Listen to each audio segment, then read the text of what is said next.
With our smart contract deployed, now we are on to actually building the front end. And this is where we use a slightly different framework. In the past, we've been using Foundry. Now we're going to use something called Reown AppKit. Let me show you the documentation from Monad's website.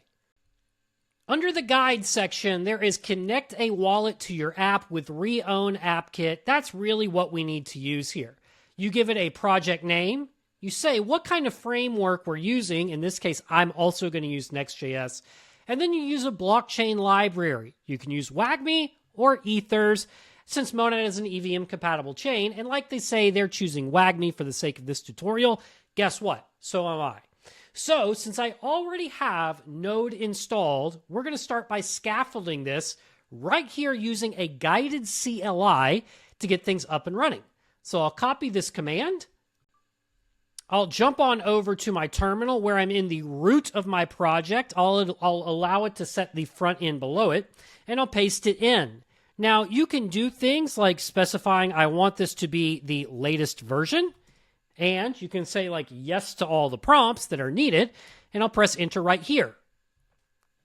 Well, it didn't like it, probably because I used that :latest right here. Let's just delete it and go with npx Reown AppKit CLI. And now it goes. It's going to install Reown AppKit CLI since I haven't already installed it.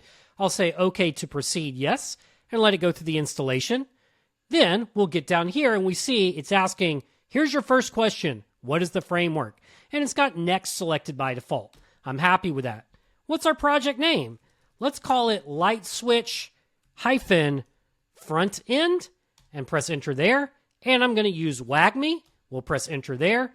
And it downloads the repository and makes all the installations. Great.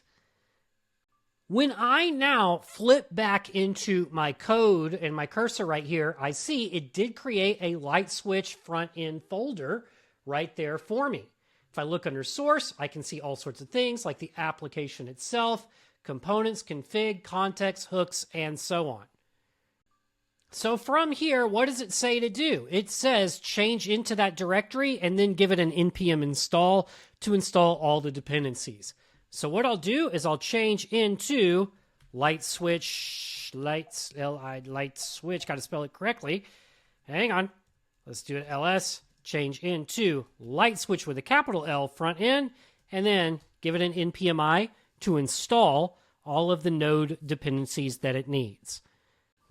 And the installation is done at this point. So now we move on to the code scaffolding itself, which is largely going to come from GitHub and the code samples that are provided. But you could also probably vibe code a lot of this.